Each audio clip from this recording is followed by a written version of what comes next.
park ranger recently told me never leave home without a trash bag. And so I got this set up here.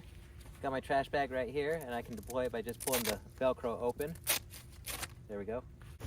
So here's the setup. On the inside of my strap here, I have these two tabs made out of aluminum. I designed them and cut them on a water jet, and they just slip into my webbing, and I can use them to attach whatever I'd like. In this case, of course, it's this trash bag. So let me show you what exactly this is. I'll open this up, pull that out. There we go, set this to the side. And then over here, I just have a couple of these Velcro straps that slip right in. Now these straps go both ways, so if I wanted to do something long ways, I could do it long ways too, since we have the extra grooves there. And these of course are adjustable, and if I want to remove them, all I do is I slip one side through, pull it in. There we go, like that. Pull that through. Just put this thing back on.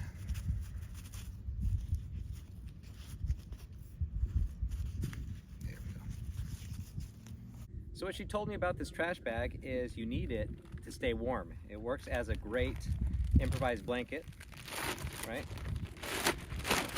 And I've actually tried this before and it worked. What I did is just cut a hole in the top and I wore it as a little poncho, and sure enough, it kept me warm.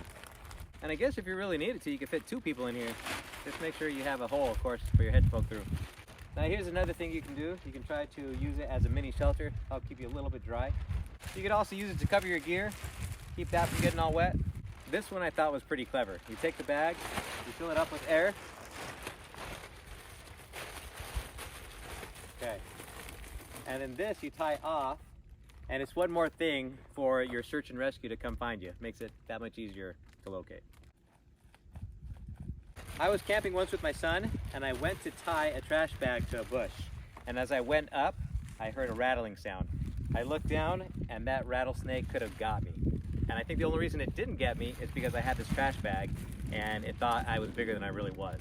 And so if I were on a trail or a path and I had to pass by another rattlesnake, what I would do is I'd break out my trash bag, I'd hold it out in front of me, and I would walk by with this thing in between us. Of course the wind is picking up the bag, but I would just fill it with some rocks or dirt.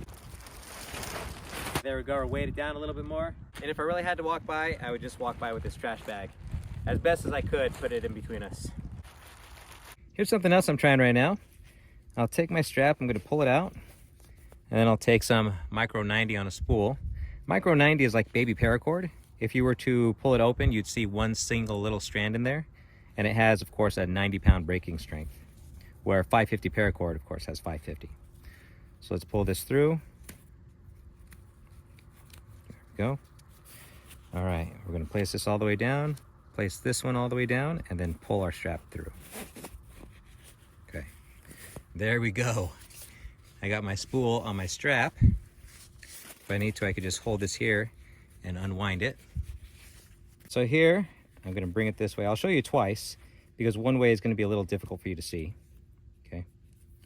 But here I have my cord and I'm gonna take a length of it, I'll cut it off. And then when I'm ready to stow it, what I'll do is I'll wrap it up. I'll place my thumb and I'll bring it back. I have a loop on my thumb. I'll bring it over, and then I'm gonna do a black wall hitch, which means I'm just gonna go through my loop once and then go through my loop twice, okay? And as long as I fall on the correct side of my loop, it's gonna lock itself into place as I pull it tight. There we go. Okay, and then I have this little straggler strand. I'm just gonna tuck it underneath my H-tab here. There we go. If you'd like to support my channel, you can pick up the 3D printing file at my shop, awesomeforsale.com. This is the first file that I'm offering on my site.